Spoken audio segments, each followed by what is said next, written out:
Heather and Alicia live together in the Prospect Heights neighborhood of Brooklyn. They've been together for 10 years and hope to get married one day.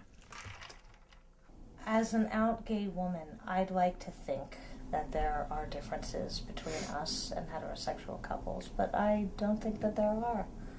Drink? However, unlike heterosexual couples, if Heather and Alicia do get married, it will not be recognized by the federal government. But on this year's census, the United States will count same-sex married couples for the first time in history, even if they aren't legally married. Many gay couples, like Priyanka and Lisa, welcome this change. We have particular needs as a community.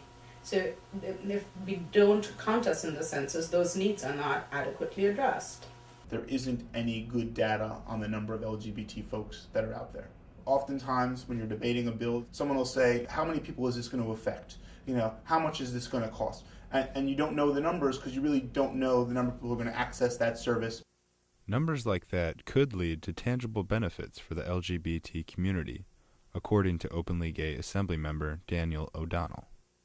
One of the things I provide is funding for domestic violence centers throughout the state to train people to deal with same-sex couples, because most counselors there don't have any experience with that. I've had to fight to get that funding. Clearly, when we have census figures that show that there are same-sex couples in these different places throughout the state, it'll be easier. I worked for the Lesbian, Gay, Bisexual, and Transgender Community Center here in New York City. And under the Bush administration, not one of the government contracts had been renewed. And I can't tell you what a blow that was. However, there are those who don't see much use in the new data. The census is for the purpose of, for reapportionment, for congressional districts, to see the patterns where people are moving to certain parts of the nation. The census isn't to find out whether how I part my hair on my left side or my right side, or whether, in fact, what sexual preferences I have or practices I have. That's not what the United States government should be involved in. As simple as that. But advocates believe the U.S. Census should go even further than just counting same-sex couples. I do believe single gays have the right to be counted as well. And in that way that people cannot yet write that they're gay, lesbian, bisexual, transgendered, or straight on the census is a bit of a problem for me.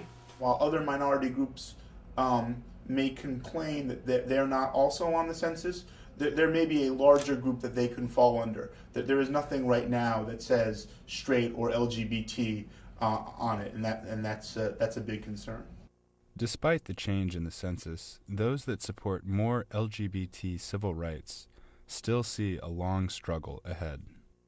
We're being counted, and we're still not given those rights, for taxation purposes or death benefits or, Social Security hospital benefits. visitations or, any of the number of over 1,000 rights that we're not being afforded. However, many believe the change in the U.S. Census is an important step in this fight. We are Americans. We are here. We pay taxes. We're part of our society. We need to be treated as if we're full members of society. We're not currently, but I know that someday soon we will be. This is a tool that will help get us to that place.